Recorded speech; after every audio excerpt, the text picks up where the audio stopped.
Thank you for downloading this audio title, published by thoughtaudio.com. Metamorphosis.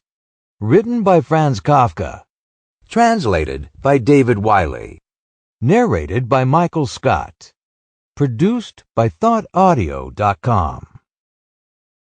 One morning, when Gregor Samsa woke from troubled dreams, he found himself transformed in his bed into a horrible vermin. He lay on his armor-like back, and if he lifted his head a little, he could see his brown belly, slightly domed and divided by arches into stiff sections.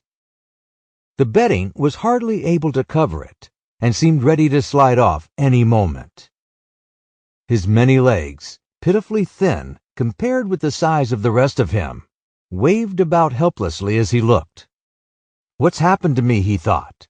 It wasn't a dream. His room, a proper human room, although a little too small, lay peacefully between its four familiar walls.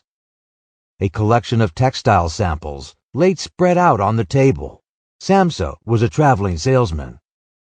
And above it there hung a picture that he had recently cut out of an illustrated magazine and housed in a nice gilded frame. It showed a little lady fitted out with a fur hat and fur boa. She sat upright, raising a heavy fur muff that covered the whole of her lower arm towards the viewer. Gregor then turned to look out the window at the dull weather. Drops of rain could be heard hitting the pane, which made him feel quite sad. "How about if I sleep a little bit longer and forget all this nonsense?" he thought.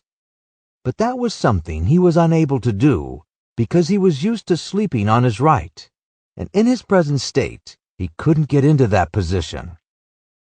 However hard he threw himself onto his right, he always rolled back to where he was.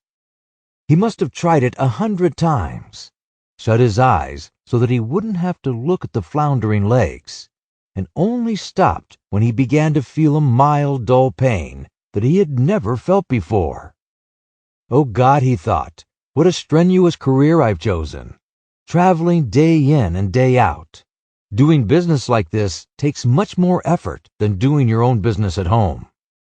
And on top of that, there's the curse of traveling, worries about making train connections, bad and irregular food, contact with different people all the time so that you can never get to know anyone or become friendly with them.